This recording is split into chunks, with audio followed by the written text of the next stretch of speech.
Salawat salam, marilah kita sama-sama bacakan kepada Nabi yang mulia, yakni Nabi Muhammad sallallahu alaihi wasallam. Tak lupa kepada keluarganya, kepada sahabatnya, tabi'in, tabi'atnya, dan mudah-mudahan kita diakui sebagai umatnya dan mendapatkan syafaatnya. Amin ya rabbal alamin. Ibu bapak jamaah subuh yang saya hormati dan yang Allah muliakan, Bismillahirrahmanirrahim. Wa qala musannif rahimahullah,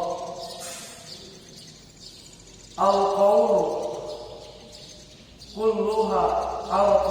kulluhu zulmatun wa innama amarahu dhuhurul haqqi fihi. Faman ra'al qawla wa lam yashhadhu fihi aw indahu aw qablahu aw ba'dahu faqad aqwazahu wujudul anwar wa hujibat anhu sumusul ma'arif bi suhubil asar. Yang artinya bermula alam semesta ini seluruhnya gelap gulita, dan hanya saja menerangi akan alam semesta itu oleh nampaknya Allah padanya.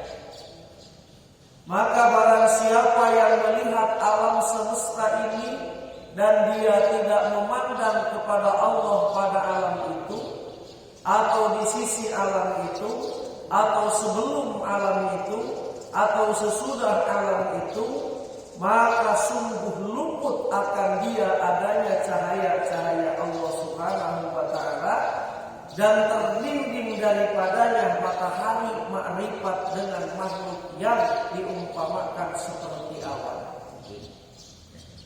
Para hadirin jamaah subuh yang dimuliakan Allah, dalam penjelasan hikmah pagi ini, bahwasannya Syekh Ahmad Tajuddin Ibnu Athaillah memberikan pelajaran, memberikan pemahaman kepada kita bahwasannya alam semesta ini semua gelap gulita, alam semesta ini semua kejahatan. kecuali kalau di alam semesta ini kita menghadirkan Allah di dalam hati kita. Nah, ini yang akan kita bahas, apa maksudnya kalimat itu semua. Para hadirin jamaah subuh yang dimuliakan Allah, adapun para ulama bermacam-macam menguraikan daripada makna kalimat di atas tadi. Yang dimaksud alam semesta ini kullu ma siwallah, sesuatu yang bukan Allah, yaitu makhluk. Iku dulumatun, kalau lebih diartikan lagi lebih mudah, dulumatun itu jahat, gelap. Nah, alam semesta yang selain Allah itu bisa, kalau diartikan jahat, bisa menjadi baik kalau kita menyaksikan di alam semesta tadi dengan adanya Allah. Contoh supaya kita masuk. Kullu masiwallah, selain Allah itu kalau dikatakan jahat, itu jahat, kecuali kalau kita ingin menyaksikan adanya Allah di dalam sesuatu itu, baru akan menjadi baik. Contoh ibadah yang kita lakukan. Awas jangan salah mengartikan. Ibadah yang kita laksanakan itu bisa jadi jahat kalau di dalam ibadah tadi kita tidak menerlibatkan Allah. Apa maksudnya? Ibadah yang kita lakukan, kalau hati kita tidak merasa bahwasannya ibadah yang kita lakukan ini adalah anugerah Allah, kita ini sholat, tapi ketika kita sholat hati kita tidak merasa sholat yang kita lakukan ini adalah pertolongan Allah, tidak melibatkan Allah, tidak melibatkan Allah dalam sholat kita, maka hati-hati dengan sholat itu akan timbul penyakit riya. Kalau sudah riya dengan sholat, maka itu akan menjadi perbuatan kejahatan. Itu maksudnya. Banyak orang yang bangga terhadap dirinya, takjub terhadap dirinya karena ibadah yang dia lakukan. Kenapa ia takjub dengan ibadah yang dia lakukan? Jawabannya karena dia tidak menerlibatkan Allah di dalam hatinya di atas ibadah yang dia lakukan.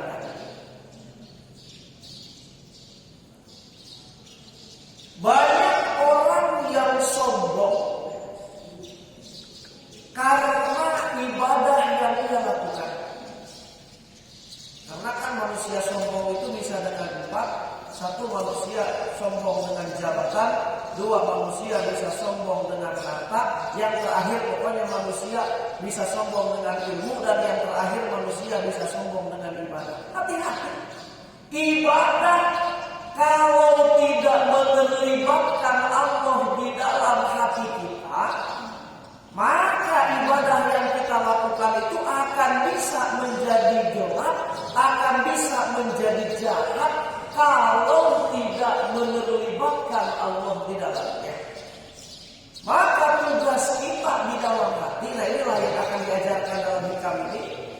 Tugas hati di dalam ibadah yang kita lakukan, hadirkan bahwa sholat kami ini ya Allah, ini adalah pertolongan Engkau kepada saya, pertolongan Allah kepada aku. Jadi kalau kita sudah merasa ibadah yang kita lakukan, sholat yang kita lakukan, contohnya sedekah yang kita lakukan, amal kebaikan yang kita lakukan, hati kita menanamkan di dalam hati ini semua adalah pertolongan Allah, maka insya Allah amal tersebut tidak akan menjadi gelap, amal tersebut tidak akan menjadi jahat. Kenapa? Karena kita menerlibatkan Allah. Kalau dibalik supaya masuk. Kenapa kadang-kadang ibadah kita itu riya? Kenapa susah membuat riya dalam hati kita? Jawabannya karena kita tidak menerlibatkan Allah di dalam hati kita. Merasa ibadah yang kita lakukan itu adalah kehebatan diri kita. Nah, ini yang harus kita buang dalam hati. Jadi kita harus menyingkirkan di dalam hati bahwasanya ibadah yang kita lakukan itu jangan dianggap itu kehebatan diri kita. Kenapa? Karena ibadah yang kita lakukan itu adalah pertolongan Allah semata kepada kita. Kita harus menyaksikan adanya Allah. Allah saat ini sedang menolong kita duduk di Masjid Al-Huda Al-Rahman. Allah saat ini sedang menggerakkan kita, menghidupkan kita, memberikan anugerah yang dahsyat kepada kita, sehingga subuh ini kita bisa sholat berjamaah subuh di masjid yang kita cintai. Nah, inilah yang harus kita hadirkan di dalam hati di setiap amal perbuatan kita. Hadirkan di dalam hati Allah saat ini misalnya. Kita ini bisa mengeluarkan sedekah. Sumpah demi Allah, yang mengeluarkan sedekah itu bukan kehebatan saya, melainkan pertolongan Allah kepada saya. Nah, kalau kita sudah menerlibatkan Allah di dalam hati kita, niscaya penyakit riya, penyakit ujub itu akan nyingkir semuanya. Tapi kalau kita menganggap bahwasanya ibadah yang kita lakukan ini adalah kehebatan diri kita, maka akan timbul di antaranya penyakit riya, akan timbul ujub karena merasa ibadah yang kita lakukan itu kehebatan diri kita. Yang mana penyakit riya dan ujub ini sangat-sangat dimurkai oleh Allah Subhanahu wa taala. A'udzubillahi min dzalik, subhanallahi min dzalik. Jadi yang dimaksud alam semesta ini gelap, alam semesta ini jahat, yang dimaksudnya itu jikalau kita tidak menerlibatkan Allah di dalamnya. Para hadirin jamaah yang dimuliakan Allah Subhanahu wa taala. Faman ra'al kauna wa lam yashhadillaha fahuwa mahjubun tarikun fid dhulumati wa huwa ardul khalqi.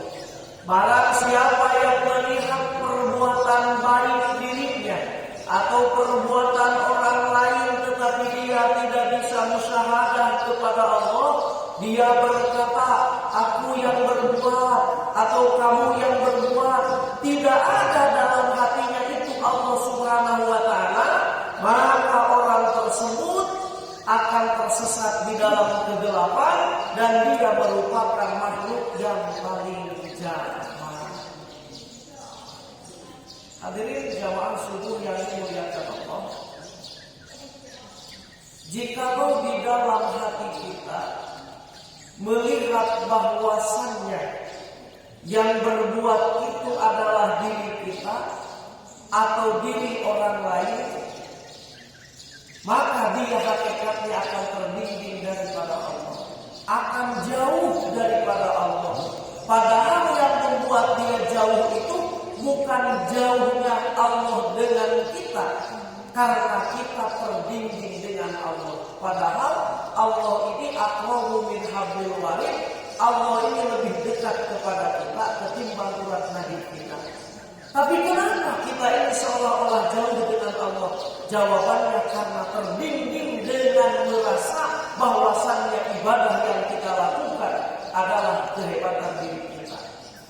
Ini yang harus kita singkirkan di dalam hati kita.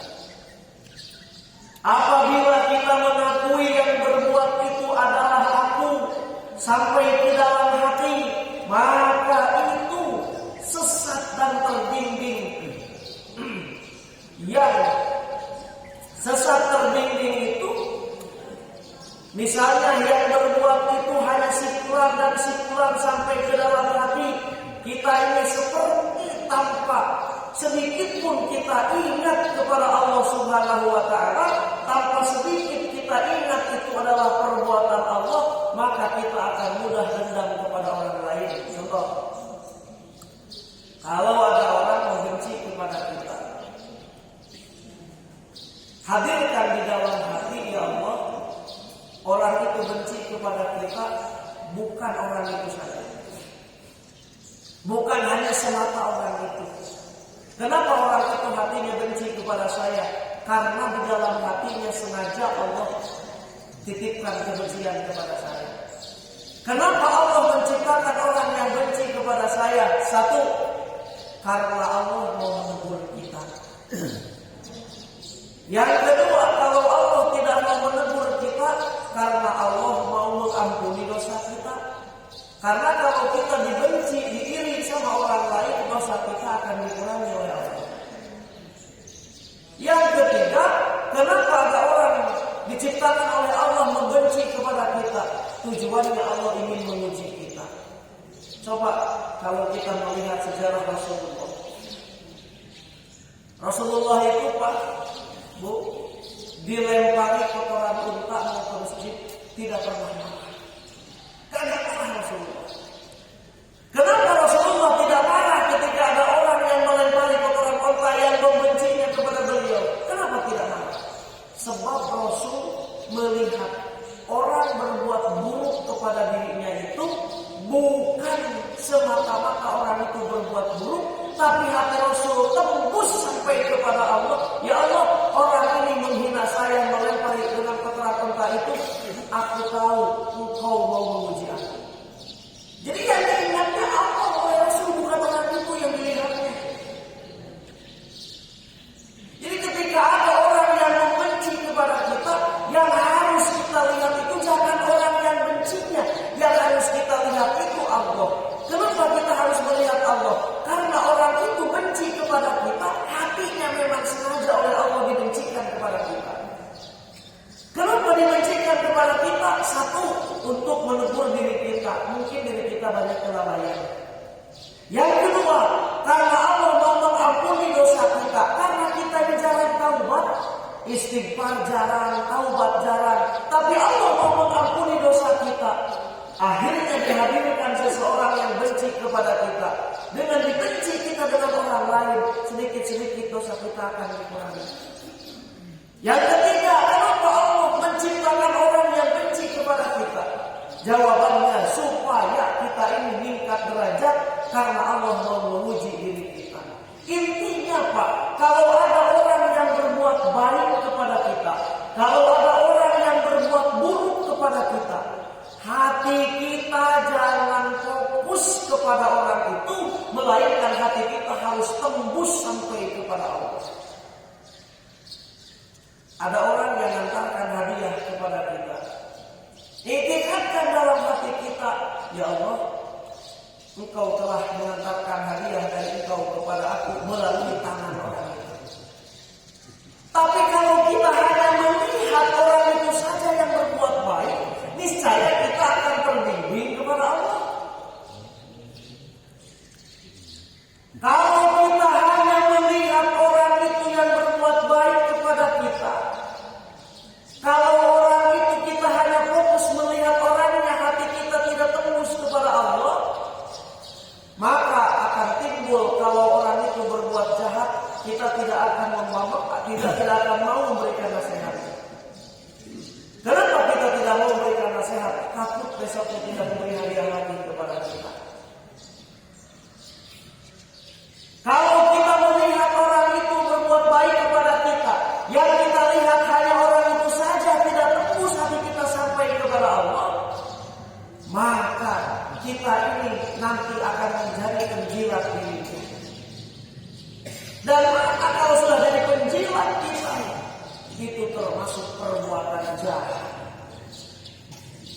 Hadirin jamaah subuh yang dimuliakan Allah. Nah inilah sebenarnya dalam tasawuf ini mengajarkan kita supaya hati kita ini semakin tentram, nyaman dengan Allah. Sudah Pak Bu, kita ini jangan mikir yang lain. Tugas kita yang harus kita pikirkan hanya Allah. Jaga perintah Allah, hindari semua larangannya. Kenapa kita harus memikirkan Allah? Karena Bu, kalau ada orang benci kepada kita, walaupun kita berbuat 1000 kebaikan, maka dia tidak akan berubah menjadi sayang kalau Allah tidak merubah hatinya. Ada orang tidak suka kepada kita. Kita berbuat kebaikan, 1000 macam kebaikan yang kita buat untuk dirinya. Kalau Allah tidak merubah hati orang itu untuk suka kepada kita, dia tidak akan berubah menjadi suka.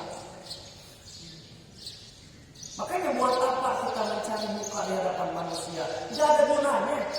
Karena 1000 kebaikan pun tidak akan terlihat sama manusia yang benci kepada kita. Sebaliknya kalau ada orang yang suka kepada kita, 1000 kesalahan pun di hadapan dia, 1000 kesalahan kita di hadapan dia, dia akan tetap cinta kepada kita, kecuali kalau Allah merubah hatinya menjadi benci. Buat apa kita mencari pandangan manusia? Nah, kembali lagi kepada hikmah. Hikmah ini mengajarkan kepada kita sesuatu yang terjadi di alam semesta ini, keadaan alam semesta ini, hadirkan semuanya Allah Subhanahu wa Ta'ala. Dengan bahasa yang lain, kalau kita ibadah, libatkan dalam ibadah itu Allah yang menggerakkan diri kita, Allah yang mengatur diri kita, Allah yang memberikan anugerah kepada kita. Kalau tidak bisa begitu dalam ibadah kita, misalnya aku berkata, aku yang sholat, aku yang puasa, aku yang bersedekah, aku yang beribadah, aku yang menyantuni anak yatim, aku yang membangun masjid, tidak melibatkan Allah di dalam hati, maka perbuatan amal itu akan menjadi jahat. Apa menjadi jahat? Akan timbul ria, akan timbul takjub terhadap diri. Kalau sudah ria dan takjub bangga terhadap diri kita, maka itu amalan dicela di sisi Allah Subhanahu wa Ta'ala. Itu maksudnya. Hadirin jamaah subuh yang dimuliakan Allah. Lintibani dhahiri suwaril aqwan fil qalbi, karena tertancapnya dhahir rupa ini perbuatan di dalam hatinya. Hadirin yang dimuliakan Allah Subhanahu wa Ta'ala. Jadi sekali lagi, kalau kita sudah meyakini tidak ada dia dan upaya, tidak ada kita ini daya dan upaya kecuali dengan adanya daya upaya Allah dan pertolongan Allah, maka itu menyatakan kita terbimbing. Apabila kita ini orang-orang yang terbimbing, maka kita adalah orang-orang yang sesat.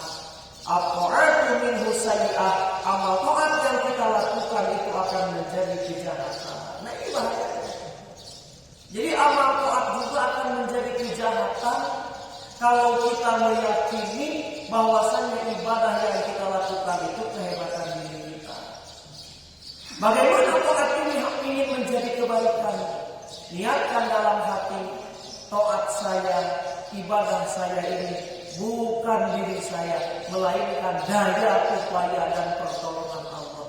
Rasul mengajarkan la haula wala quwwata illa billah. Kita tidak mampu untuk sholat di sini kalau Allah tidak memampukan diri kita. Kita tidak mampu hadir di masjid Al-Huda ini untuk pengajian kalau Allah tidak memberikan kemampuan kepada kita. Berarti semua yang menyebabkan kita bisa duduk beribadah di sini, ini adalah perbuatan Allah, anugerah Allah, pertolongan Allah kepada kita. Buat apa kita bangga dengan ibadah yang kita lakukan? Kita ini tidak punya daya untuk melaksanakan ibadah kalau tidak ada pertolongan Allah. Banggalah kepada Allah, bersyukurlah kepada Allah, karena Allah menggerakkan diri kita untuk hadir beribadah di masjid yang kita cintai ini. Nah, itulah dalam hikmah ini yang diajarkan oleh Syekh Ahmad Tajuddin kepada kita. Nah, kenapa kalau kita tidak melibatkan Allah, amal yang baik akan menjadi amal buruk atau akan menjadi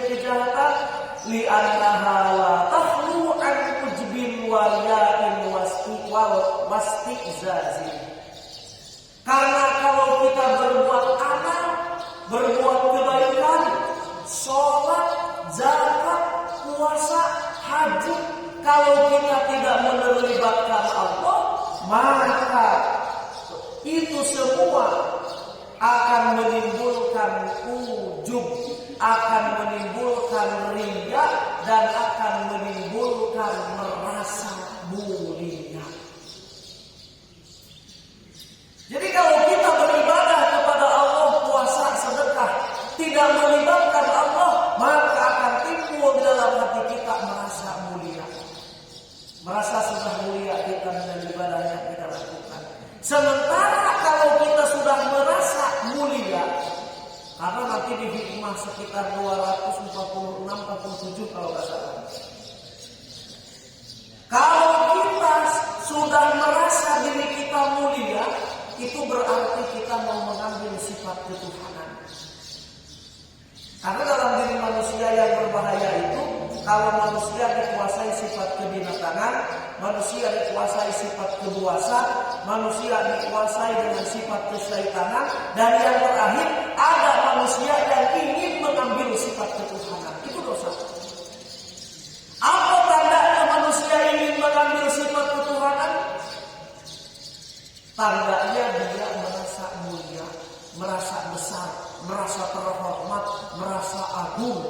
Kalau diri merasa agung, ketahuilah Allah itu mulia. Kenapa diri kita merasa mulia?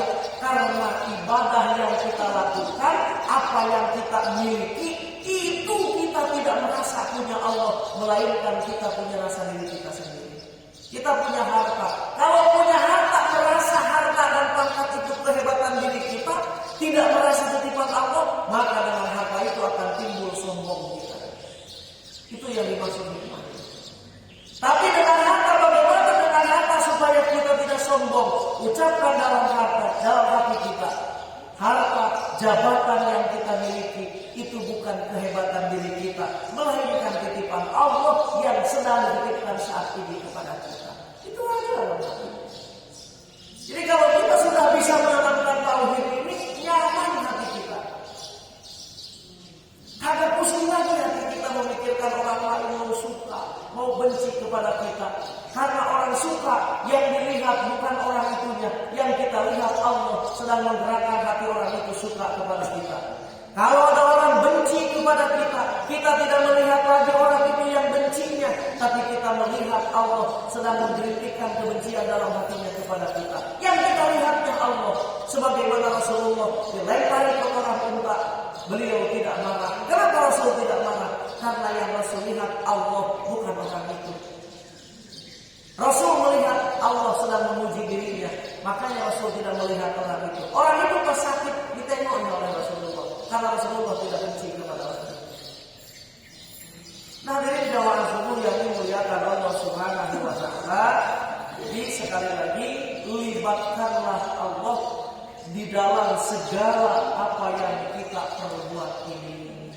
Lihatkanlah atau ikutilah, sertakanlah Allah dalam semua kejadian di alam semesta ini. Kalau kita tidak melibatkan Allah, maka seluruh yang ada ini akan menjadi gelap. Seluruh yang ada di alam semesta ini akan menjadi jahat. Wa man ra'al kauna wa yashabullaha ta'ala fa huwa mukashafun munawwarun basiratun fara'al kauna kulluhu nuran. Adapun orang-orang yang melihat perbuatan dan di situ dia ingat kepada Allah. Misalnya dia sembahyang, yang dia ingat aku sembahyang ini karena pertolongan Allah, karena petunjuk Allah, karena hidayah Allah, karena kekuatan Allah, maka aku bisa sembahyang. Orang ini dibukakan mata hatinya oleh Allah dan diterangi mata hatinya, maka ia melihat perbuatan itu seluruhnya adalah cahaya. Karena selalu ada Allah Subhanahu wa Ta'ala padanya.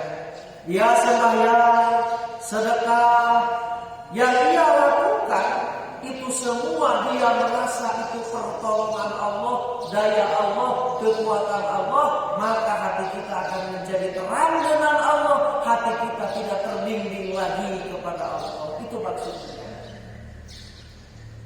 Jadi hati kita selama ini terbimbing kepada Allah. Nanti dijelaskan sebabnya insyaallah di bulan depan.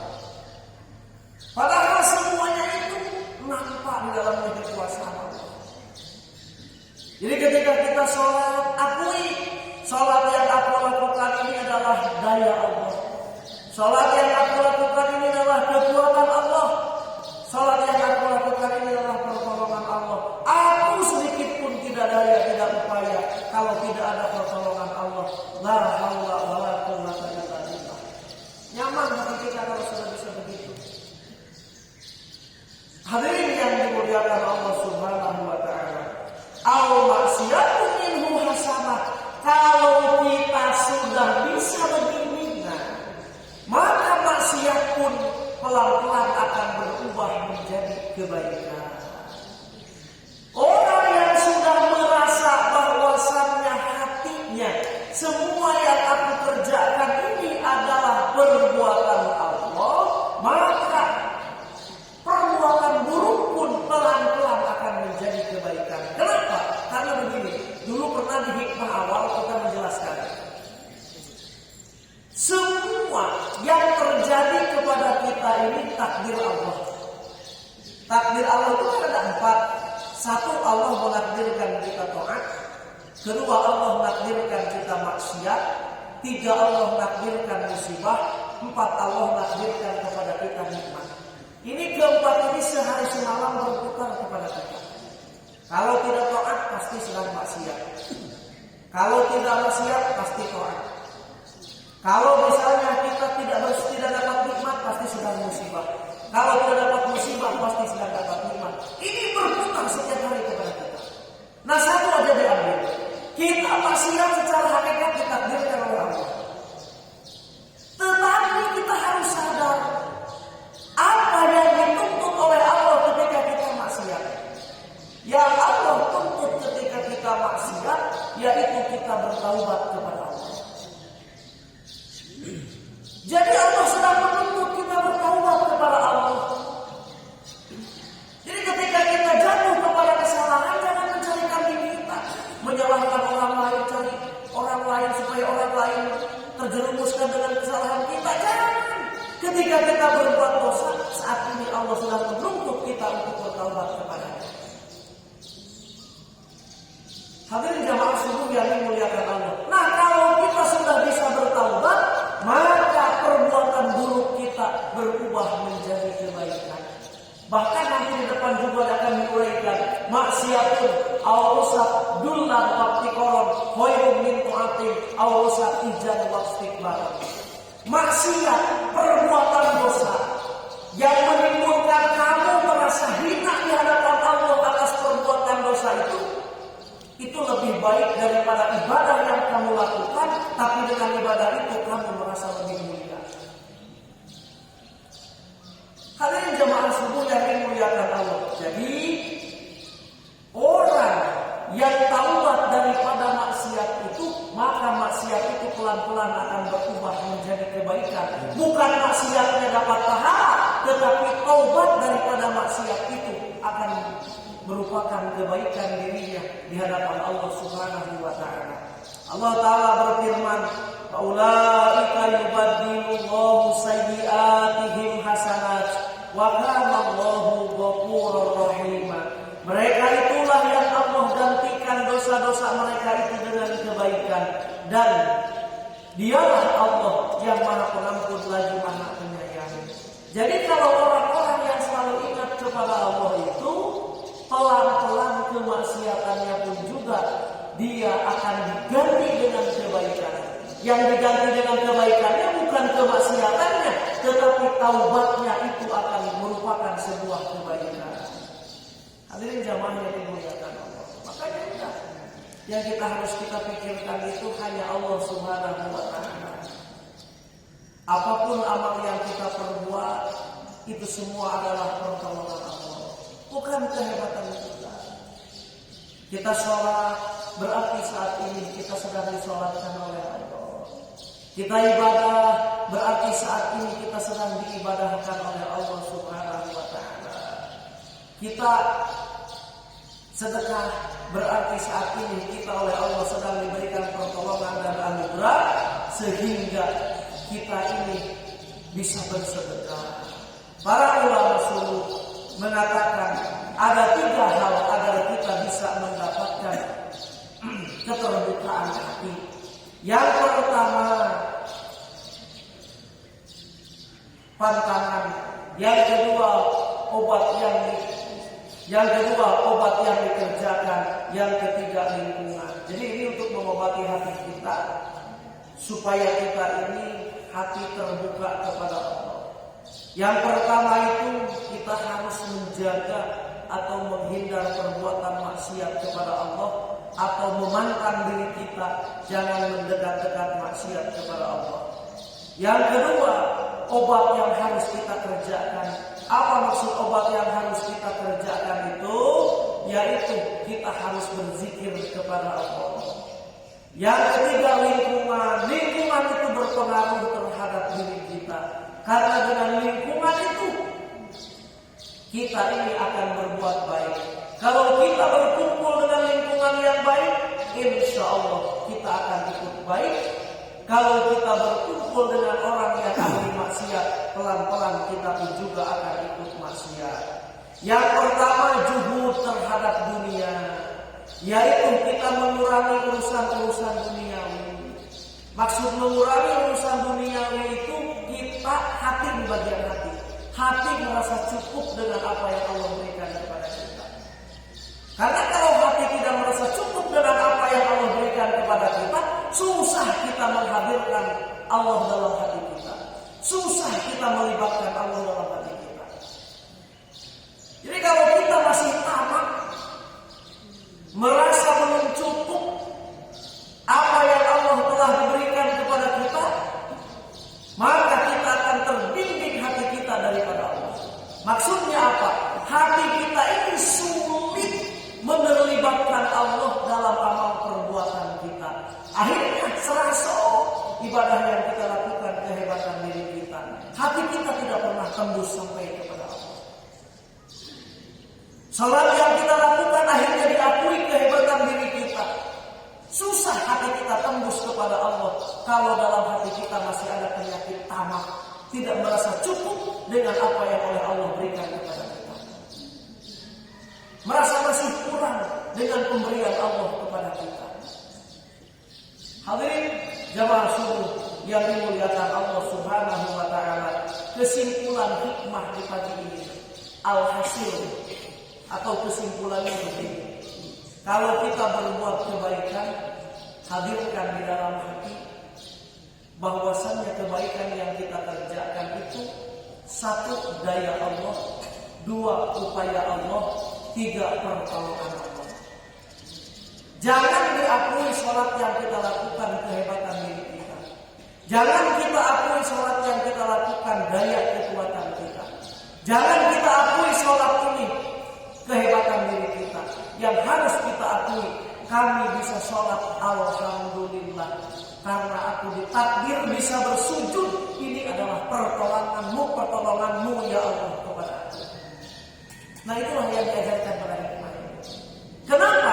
Karena kalau tidak bisa begitu, sholat yang kita lakukan akan timbul riya. Sholat yang kita lakukan akan timbul ujub. Ibadah yang kita lakukan akan timbul diri kita merasa mulia. Tidak sedikit orang yang merasa mulia karena ibadahnya. Karena dengan ibadahnya merasa mulia, ada orang yang mencemooh dia, ada orang yang merendahkan dia, akhirnya dia mudah meraju. Kenapa orang mudah meraju? Jawabannya karena dirinya merasa mulia. Kenapa dirinya merasa mulia? Karena menganggap apa yang dia hasilkan itu kehebatan dirinya, tidak menganggap itu pertolongan Allah. Mudah hikmah ini. Ulangi lagi kesimpulan hikmah ini. Kenapa ada orang mudah tersinggung? Kenapa ada orang mudah emosi? Kenapa ada orang mudah meraju? Jawabannya karena dirinya merasa mulia. Kenapa dirinya merasa mulia? Karena dia anggap apa yang dia hasilkan, apa yang dia perlakukan